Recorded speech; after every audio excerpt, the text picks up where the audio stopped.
When I first had the thought of making this video, I originally wanted to talk about how this game's reception went from being panned by fans to becoming another beloved entry in this series. And it did start off as that, but as I played through the game and began writing this, I came to realize that that wasn't the video I wanted to make. I was trying to do something that had an overarching story that was just an excuse for me to talk about this game really. So, why not just talk about it? So we start the game by getting the name of our character. So we go with Link, or Bob, or Ari, or Dad, or Assface. Wait, can I actually do Assface? Okay, I guess we can. We open into a cutscene going over the history of Hyrule, of how a young Mundell glowed up in his 20s. Sorry, I couldn't resist. But no, the cutscene details a story of how a hero in green saved the land of Hyrule from darkness. But when the darkness came back, there was no hero. So in desperation, the people prayed to the gods who flooded the kingdom to stop the darkness from spreading. Rip the people, I guess.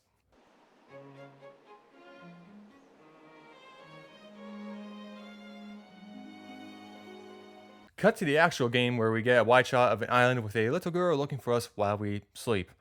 Why is it with Link sleeping in the beginning of every Zelda game? The only ones that I'm aware of that don't open with him sleeping are the first one, maybe the second, Majora's Mask, and Tears of the Kingdom.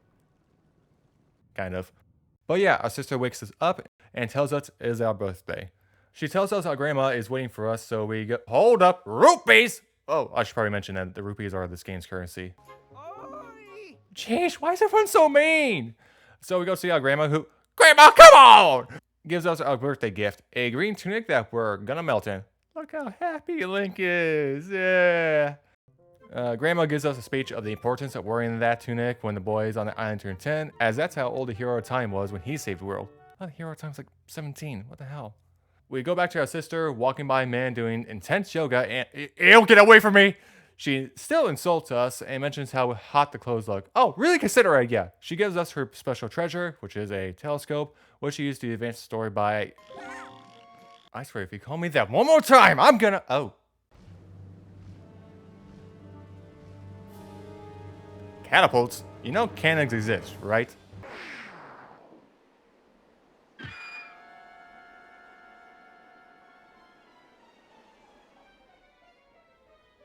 Well, that was a smart plan. Assface, this is so terrible! Okay, hang on. Okay, that's better. So our sister says that we need to help her, but we don't have anything to defend ourselves with. To the sword, expert! The man senses that something happened and agrees to train us in the ways of the Shinfo, aka combat tutorials. Fun fact, you can go here right before you get the tunic so you can get a sword early. Fun, just so you know. After we learn how to use a sword, we go off the path, cut our way through, walk across this sketchy looking bridge, and make our way into the grove, where we fight... What are these things, goblins? Oh, that wasn't so easy. There's more?! After we defeat all the enemies, the girl wakes up, panics, and falls, and proceeds to make fun of us because of what we're running. Hey, I didn't get a choice in this, alright? And then her first mate appears. Turns out her name is Tetra and just leaves us alone. Wow, how considerate. When we leave the grove, our sister sees us across the bridge, and as she's crossing over, she gets kidnapped by that gigantic bird. Brother! Whoa, whoa, Link!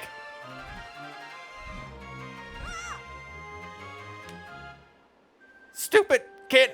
Yeah, it comes naturally. Dude, the defeat on Link's face though, this is probably the most expressive Link ever, and this game came out in 2002. So afterwards, we try to convince the pirates to let us join them, which they are completely against, but the postman, or Rito as they're called, chirps in and throws the blame on them, since if it wasn't for their arrival, our sister would not have been taken by that bird, and then says that he has heard that many girls with long ears have been taken to a forsaken fortress, and essentially guilt trips them by saying that it was Link that went up there to save Tetra. This guy's awesome! So they agree to let us go if we get a shield. Grandma! She gives us a shield to help save Ariel, who's our sister, and we are off.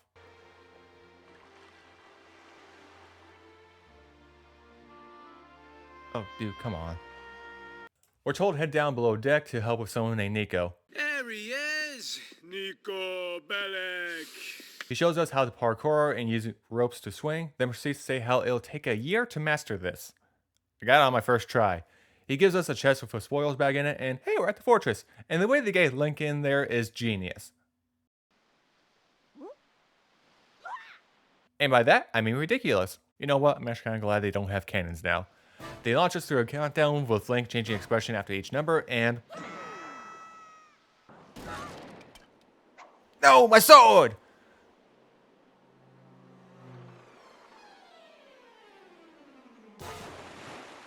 So now we navigate through the fortress with no weapons, using our shield to knock out the weapons of any enemy and hiding barrels. Hey, that's part times. What are these guys? They look like they were auditioning for the dog in Tom and Jerry. But once you get to the top, you get your sword back, and hey, Ariel!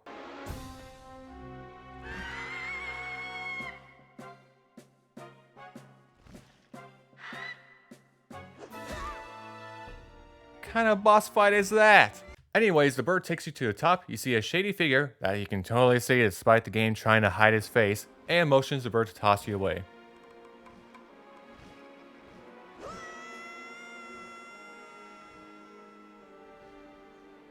And that's the game.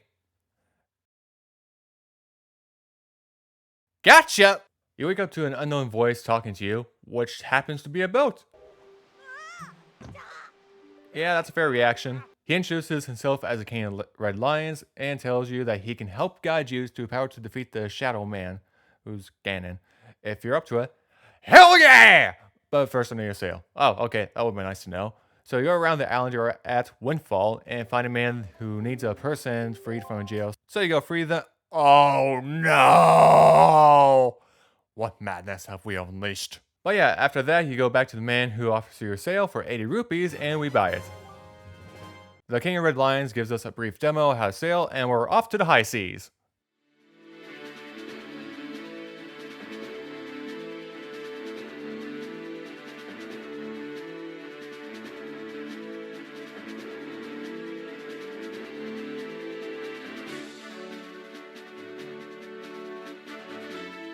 There's just something about Wind Waker's world that honestly gives you the sense of exploring the unknown. What's that island over there? What's that glowing spot? What's going on here? While in future Zelda games, specifically Breath of the Wild 2 the Kingdom, offer more in their land of Hyrule, to me, Wind Waker kind of has a childlike charm to me. So we sail with the wind east to Dragon Roost Island to get a item from the dragon there. When you get there, he gives you the Wind Waker. Oh, hey, a subtitle. And teaches you how to connect to control the wind. Man, I really should have taken those connecting classes. But the dragon is grumpy, and you have to find a way to help the Rito, the people who live on the island, to calm him. The elder asks you to speak to a girl named Medley before speaking to his son, who is being a little brat because he can't get his wings. Hey man, pilot school is not for another few years. You got time. Medley wants to help with Valu the dragon, but can't make it up there on her own, so he gives her a hand by throwing her at the wall. Alright, I don't guarantee anything that happens next is good.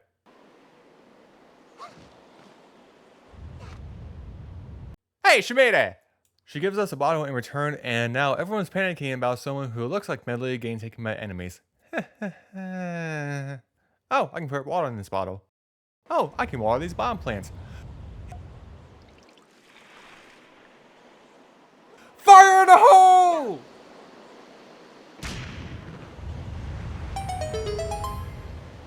Oh cool, we can access the dungeon now, after an hour and a half of gameplay. So the first dungeon is fire-based, as there is lava in like half the rooms.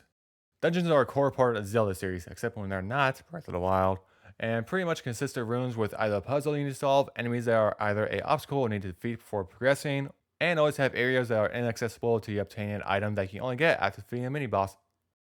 Oh hey, perfect timing. So you get to the top of the volcano, which isn't how it looks from the outside by the way, and find Medley trapped in a cage, and the only way to free her is to feed more dogs that failed their audition for Tom and Jerry, and the cage magically opens. As thanks, she gives you a whip to traverse the rest of the dungeon and fantasize about being Indiana Jones. With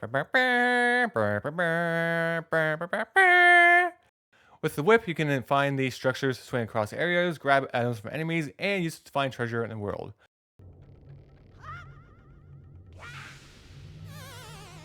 You use the whip to access the remaining areas of the dungeon, get the boss key, which is needed in every dungeon to access the dungeon boss, and head to the boss of the dungeon.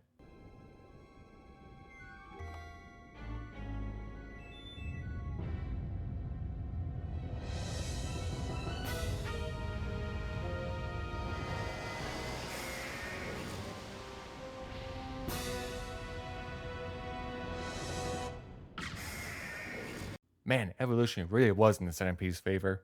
So the way you go on defeating this boss is to hook onto Valo's tail with the whip, which he clearly notices, and jump on the upper platforms to drop a giant chunk of rock onto the boss. Repeat this 2 more times and you move on to the next stage, where you just whip him down to your level and just stab the crap out of that eye. Not gonna lie, this fight took 2 minutes.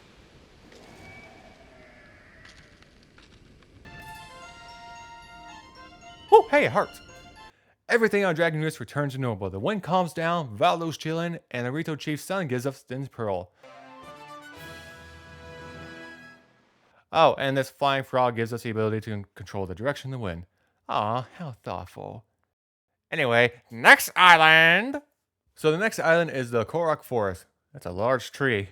We use the whip to get into the forest and see a tree with a face. With acne problems. We help him with it, don't worry.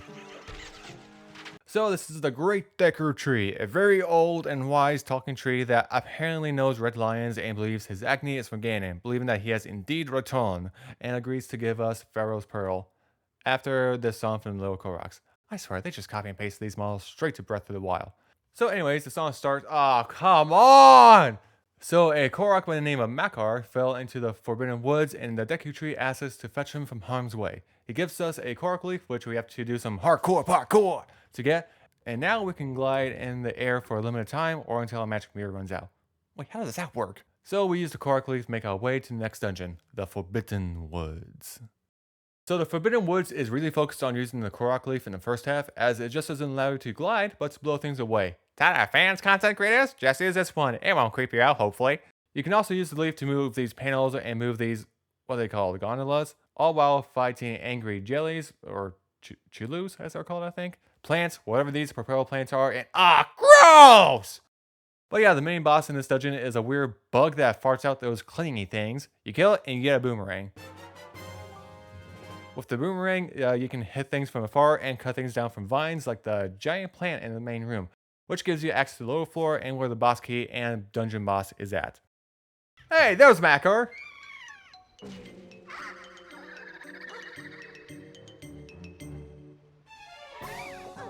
Well, crap, that's the end of the game, I guess. So this boss is a giant plant that you have to hit its vines with the boomerang to knock it down and hit its bud. Is it a bud or a head? And quickly get out or else you'll get 18 and lose some health. And that's all the boss is. Just hit the vines and avoid the vines hitting you until you defeat it. Oh, Makar's okay. Anyway, get the heart, bring Makar back to the Deku Tree, and hear the ceremonial song.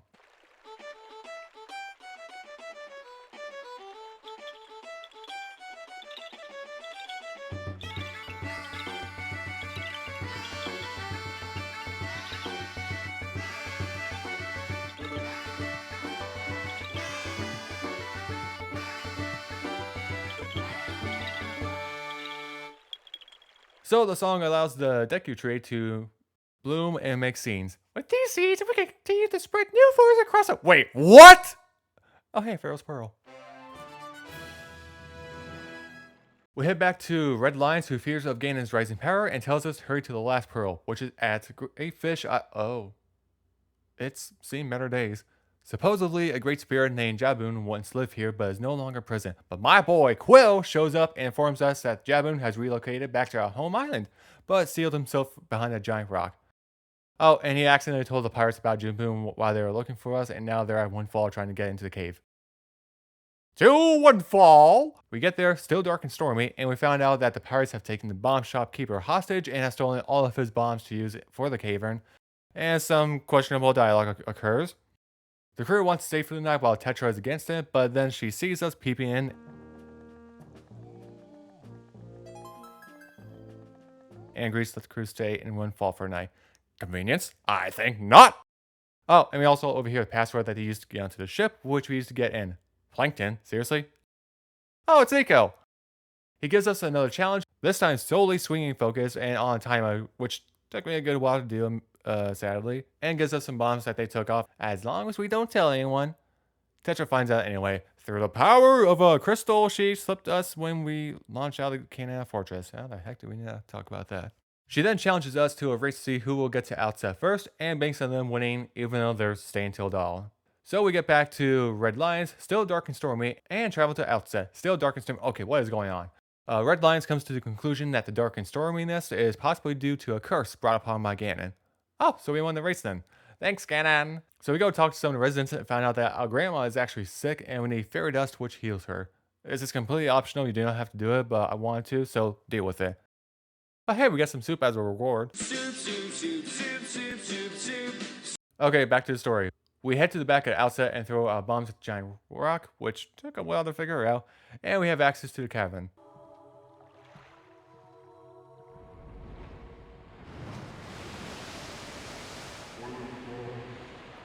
Wow, what a catch. Jabmoon can only communicate in an ancient language, same language the Decade Tree started speaking in when we first met him, so Red Lions talks to him. I don't know what that's saying, but hey, we got Linari's Pearl. So now we're supposed to go to 3 islands and place the pearls at the statues on each island. Nah, I'm going gambling. So back on Windfall, there is an auction that only occurs at night with the guy who gave us the sale. Now, if you don't know how an auction works, here's a quick version of it. Bet way too much money on a small item and make sure you have the highest number. The items on auction change from a treasure map, a joy pendant, a piece of heart, a fast sale. Wait, what? So this sale allows us to travel the world faster and we don't have to constantly keep changing the direction to win. So yeah, make sure you get this as soon as you can. There's also some other stuff you can do in the Great Sea at this point, such as filling out your sea charts, hunting for treasure, which are these guys who will give you a treasure map for free. These guys are interesting to say the least. You can also find treasure maps out in the world or in dungeons as well. There's these weird sub things that are in the corners of the world and just in random spots that if you do a challenge, you get either rupees or a piece of heart or treasure. Depends on which you can go to, really.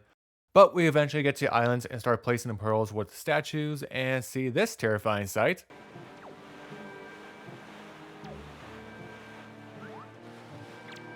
Fucking terrifying evil shit is this. With that disturbing event out of the way, we make our way to the last island where after we place the pearl, we get launched off the island and the statues turn into these and hey, that's shaped into a triangle and oh shit, there's a tower!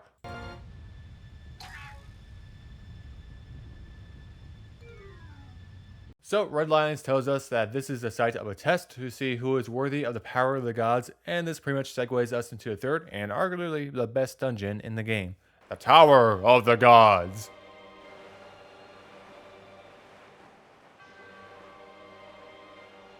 Get the plumbing fixed on this floor, jeez!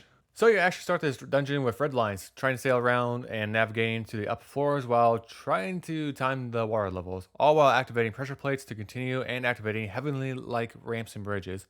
Alright, let's go to the... So when we get access to the second floor, we have to move these 3 statues to the center room. Returning to the first one actually gets us access to a new melody that allows us to control the other 2 statues. Memorize this melody by heart. You will be using it quite a bit. The main boss is Dark Nut or Dark Knight, however you pronounce it. And you're rewarded with my personal favorite weapon in any Zelda game, the Hero's Bow. Hey, look out. Now you can't. So we bring back all 3 statues to the center and are teleported to the 3rd floor where we just happen to be the same room as the boss key and find out that pots work just as well on pressure plates as stone statues and make our way outside. 3rd floor my ass, we're higher than that! But we finally get to the boss of the dungeon, our final test before proceeding on. Ooga Booga's happy brother. It's Bongo Bongo, buddy. Yeah, I don't give a shit. So pretty much all we have to do here is aim for any type of eye that the boss has and then place a bomb in its mouth when it's down. Don't worry about running out arrows, he'll spit out more. Dude, you're making this challenge a bit too easy. Defeat him, get a heart, and get teleported to the top of the tower where we ring a bell and open the way forward. By the way, you are forced to continue. You don't get a choice to do something else before continuing on with the story. But what happens next is honestly one of the coolest moments in the game.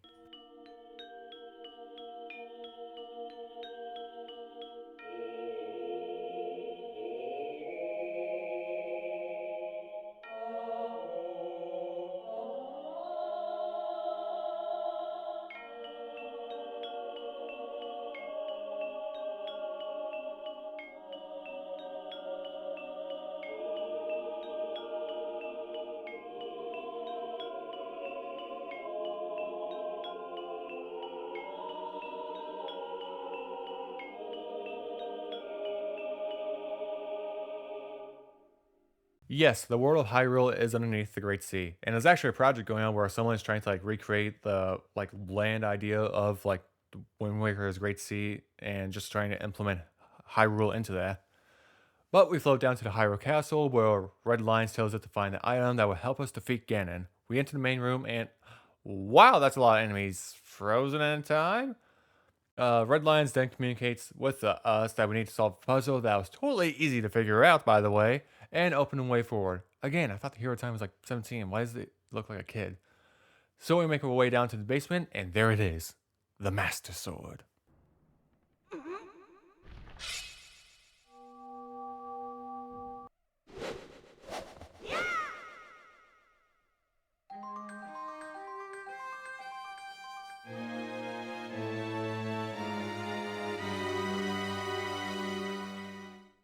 Oh, and apparently everything in the castle is back to normal, excluding the water ceiling, so now the enemies are moving around now.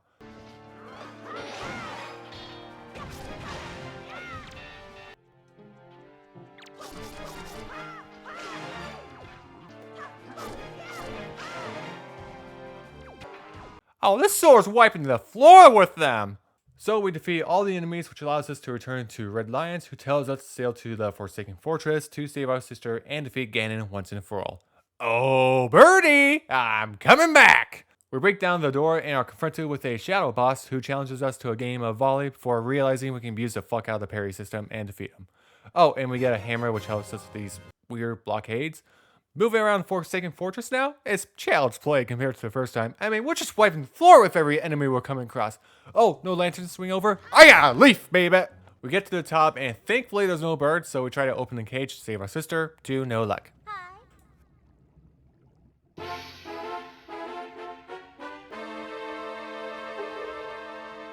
Thankfully, Tetra comes to help us. She then notices the Master Sword on our back and kind of starts freaking out. How do you know about the Master Sword? Shouldn't that have been lost to history? She helps us take our sister to safety and tells us that we still need to deal with something. Yeah, that bird. Oh, here it is! So we make our way to the top, outrolling the bird until it blocks our path. Alright. I guess it's hammer time. So we make it to the top and we start the boss battle against the giant bird. Pretty much all we have to do here is wait for the bird to try and peck us and hit it with its hammer while it's stuck. All while dodging its aerial attacks. Oh wow, what an idiot. After we break the Master Sword, at least I think we broke it, we just keep repeating what we did before, this time with a Master Sword, and boom, bird defeated. We take the heart that I dropped, that's actual heart, like the heart we used to get more health, and move on to the big bad. And after he commends us on our reckless courage, he reveals himself as the one, the only, Ganondorf.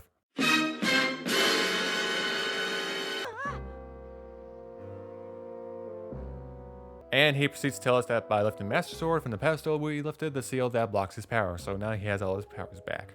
So we charge at him and strike.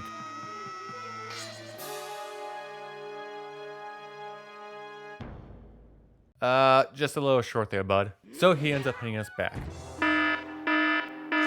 And proceeds to tell us that the blade has lost its power. Just before he kills a child, Tetra shows up and tries to help us, before being manhandled by someone 4 times her size, and also his Triforce of Power starts resonating and he believes he found a Princess Zelda. Thankfully, the Rito appear and help save us and oh, Valo.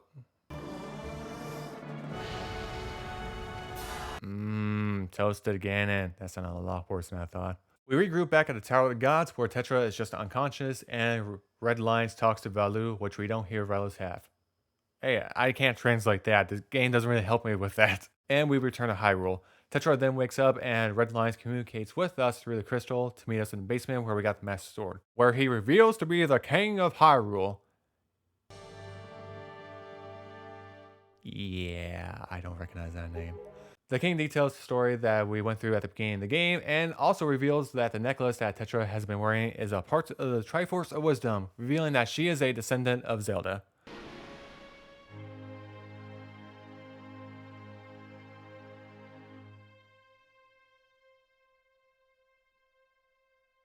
The fuck? She looks completely different!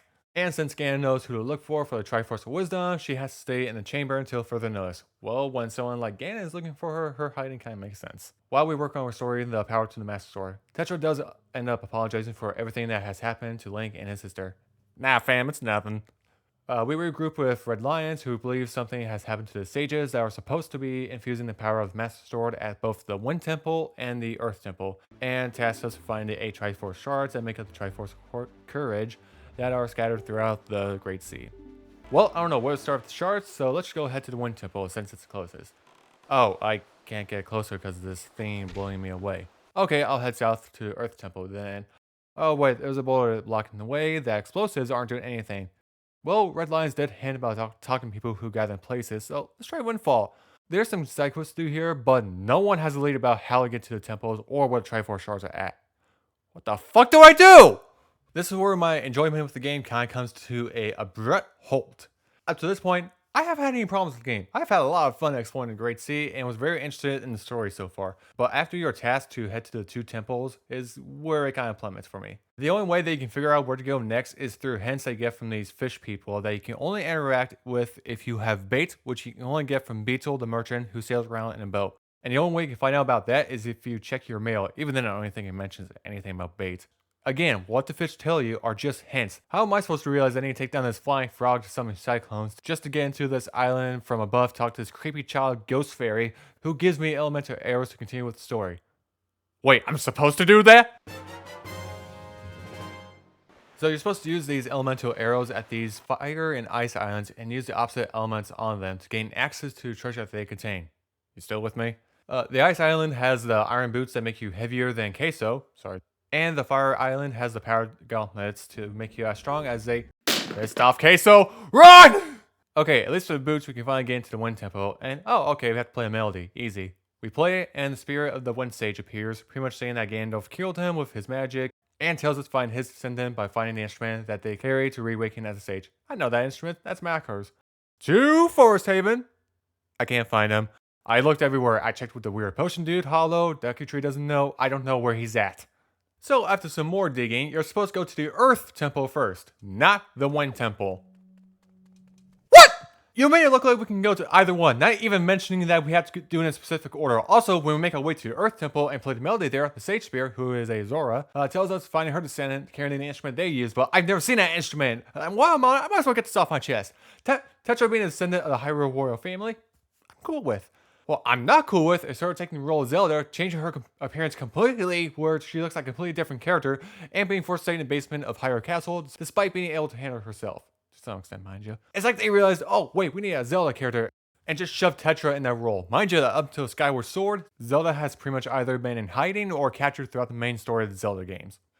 Besides Ocarina of Time. Also, why aren't we using the pirate crew for help? I get that Ariel's with them now, but couldn't they just drop her off at like outset and help with us instead of it just being Link? And my complaints don't stop there. They continue on with the next 2 temples, which are my least favorite in the game. So after some more research, the descendant of the Earth Sage is actually Medley, pretty much saying that the Rito are descendants of the Zora. How does that make sense? Kokiri Koroks? I get that, forest magic. But Zora, essentially amphibious fish people, evolved into the bird-like people of the Rito, despite there being an abundance of water. Explain that to me! So we reawaken her as a sage and bring her to the Earth Temple. I kind of do like the detail of her alongside Link in the boat. It's literally just for this one section, but I think that's kind of neat. So we get to the temple, play the melody, and get access to the temple. We repeat this with Makar, who was apparently practically behind a waterfall, and...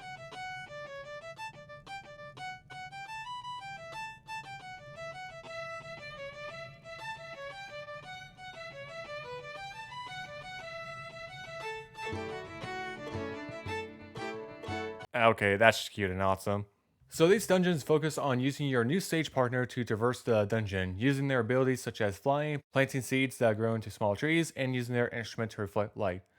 Yeah, I'm not making that one up. How do you control it, you might be wondering? With the command melody! Every single time you need to move him. No button or quick command, just up on the D-pad, left on the left stick, and left, center, right, center.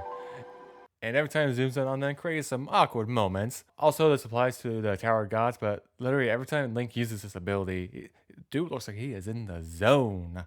But going back to things I don't like, another thing that I do not like about these 2 dungeons is their appearance. I know they're supposed to be like in caves and everything, but there's like only a color palette difference between them.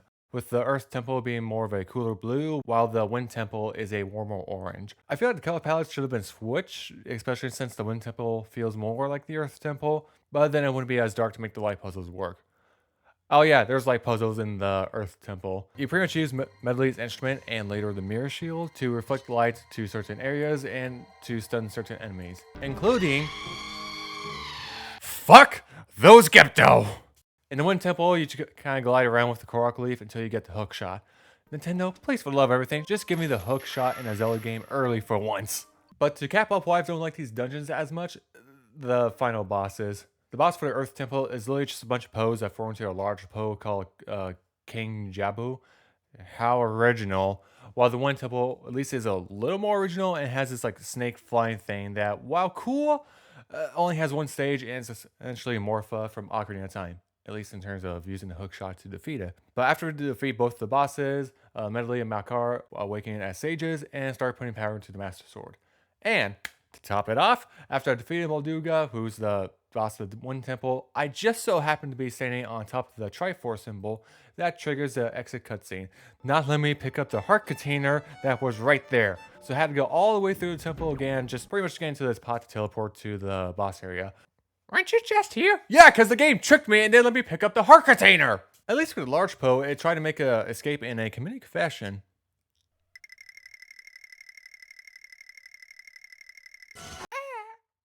Also, these are the last dungeons before you fight Ganondorf in his own dungeon, so there's only 6, 7 if you include Forsaken Fortress, dungeons in the game, which is kind of low for a Zelda game, at least for the ones I've played. So I guess now's the time to mention that there was actually a dungeon that was cut in the initial development. Yeah, at some point in the development, they had to cut a dungeon, most likely due to time constraints, and they ended up reusing the assets for that dungeon in like later Zelda games. There have been some speculation as to where this dungeon would have been in the game. Some people think it was supposed to be where you met Jaboon to get Nadra's Pearl. While that makes sense, I also think that there was supposed to be a third sage that we had to reawaken to give us a third temple to explore, as I don't think it makes sense just to keep 2 sages keeping power to the sword. But that would mean dealing with all this again, so I'll just keep my mouth shut. Although if that was the case, then who would the third sage been? Someone from Windfall? These treasure hunters? Mo? I'm just gonna die lonely and ugly and... Okay, let's move on to the Triforce shards. So the Triforce shards are another requirement they have to do before you get to the end game, and the way you get them is that they're at very specific points in the world, and they usually involve either doing a challenge or several. These can range from finding a shard and getting it decrypted from Tingle. Be prepared to spend a lot of money. And finding out where they're at on the map, fighting off a variety of enemies in different chambers, and... Oh! Ghost ship! Bingo! Wait, what? So, according to the local fish, the only way onto the ghost ship to get our Triforce shard is on the nearby island, which the only way to get to it is hookshot. So you can't even complete this Triforce or get the Triforce of Courage until the Wind Dungeon's over. So much for letting me play this game out of order. I went to a nearby island instead with this guy who really likes his kaleidoscope, like from the Beatles song. But once we get the hook shots, we can get on the island, navigate the ship graveyard, and find a map that tells us where the ghost ship is going to be, depending on the moon. And that's literally all you need to get on the ship. Really, Link? Couldn't you at least made a forgery? The last 2 shards are probably the strangest ones to get, and the most tedious. The first one requires you to own a private island.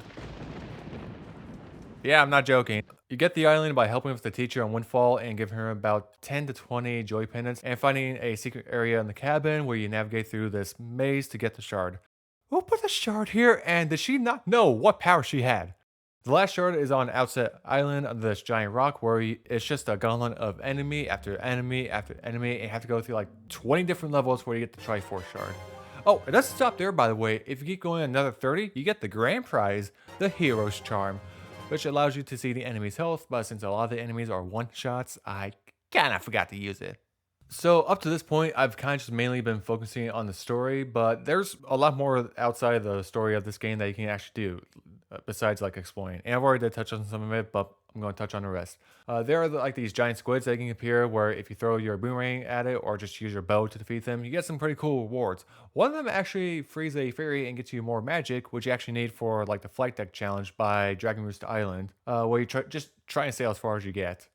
There's also these Deku seeds that they mentioned when you complete the Forbidden Forest. And if you get like 8 of them in half an hour, you get a piece of heart. There's also this decked out beetle who will sell you some high-end stuff at large asking prices, like Jage. There's also some fetch quests on like Windfall and Outset, some island challenges. Hey, back to me, buddy. Both raids where it just has a short time limit the more you do it. Fetch quests on Outset Island where you talk to the sword guy and give him like some Night Belt. He'll teach you an 8. Oh shit, this is crazy!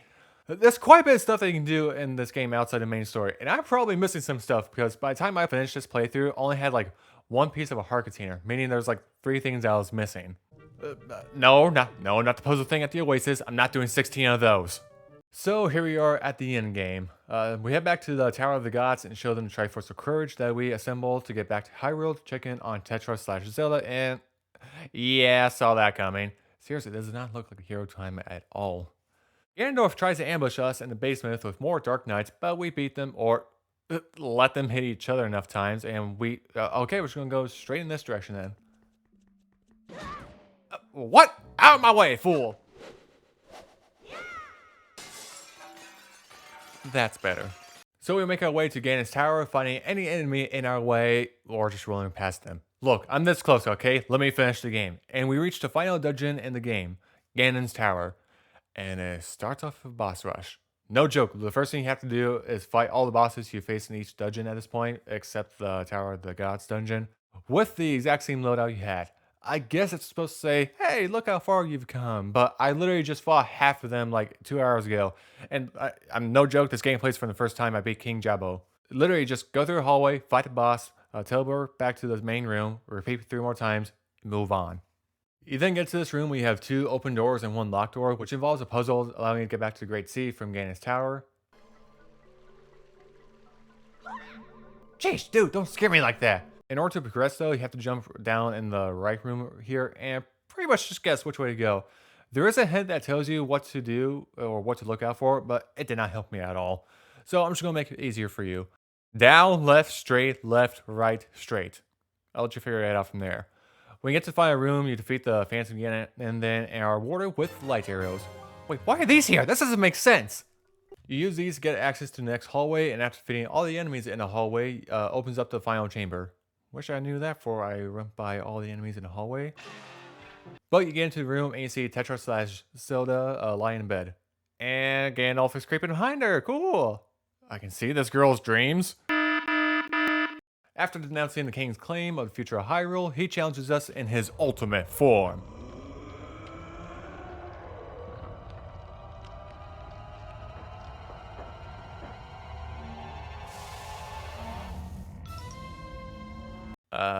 What? So, this is Papa Ganon, and we pretty much have to cut the ropes holding him up with the boomerang before shooting the light arrows at the blue ball at the end of his tail. And there's a spire phase, cool. At least for this phase, you need to use a reflecting floor to see when he's going to drop before shooting the blue ball again. This phase is actually pretty cool. I enjoy. What is that? All I got for this one is aim and hope. After we defeat the Papa Ganon, the Ganondorf pretty much laughs at us from above and say how we are the hero time rebuilt with. Dude, there's no relation. He is not my. I am not a descendant. And challenges us to the top with Tetra still in his cup. Does this thing even work?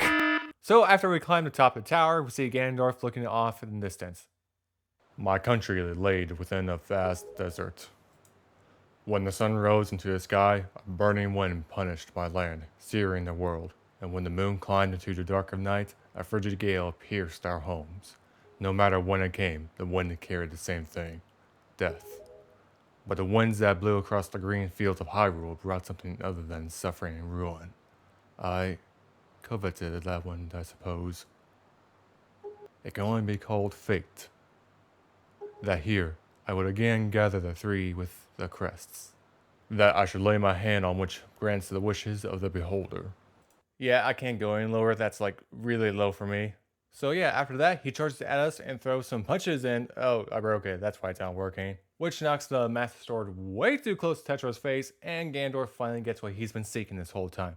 The Triforce. Gods, hear that which I desire. Expose this land to the rays of the sun once more. Let them burn forth. Give Hyrule to me! Wait, I know that hand. Wait, where'd you come from? The king ends up wishing Hyrule to be washed away and give a future for Tetra and Link, and the sea literally opens up to start flooding the land. What's so funny, tough guy? And who are you laughing at? Oh, hey Tetra, thanks for the sword. And now we get to the final fight. Ganondorf. This is actually a tough fight as he blocks almost every attack you throw at him and will kick you if you block him long enough, so you're taking damage in the fight. Tetra does actually help you in this fight, using your bow and light arrows to stun Ganon, leaving it open damage. Okay, I think I could have done that on my own, thank you. He wises up to it though and knocks her out. Dude, the button's broken, I can't use it! So you kind of just have to keep an eye out for parries, and even then he starts dodging those like halfway through the fight. The only way to defeat him is if Tetra shoots a light arrow at you. Sorry, your shield, to bounce off directly at Ganon. And oh shit! Link's got moves!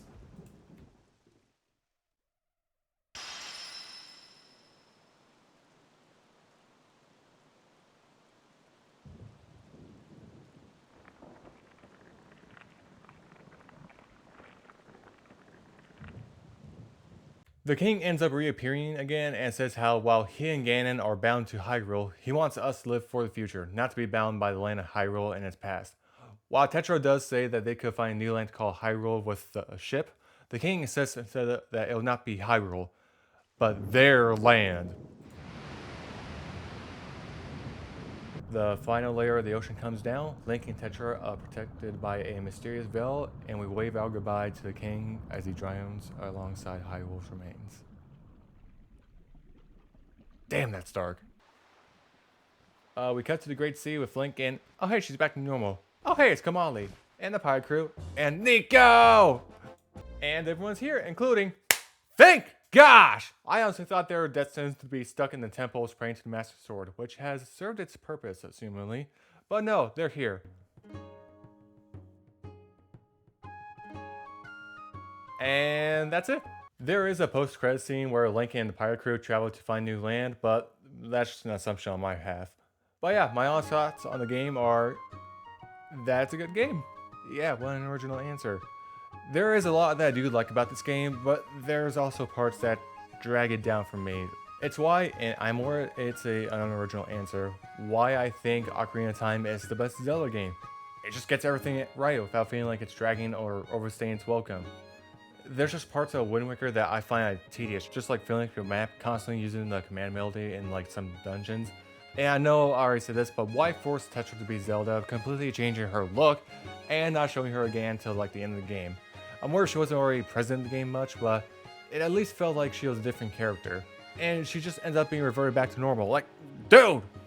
It might be controversial for me to say this, but at this point I have played every 3D Zelda game, and I feel like every game after Ocarina of Time has constantly had problems that prevent it from being in the same like greatness as Ocarina of Time.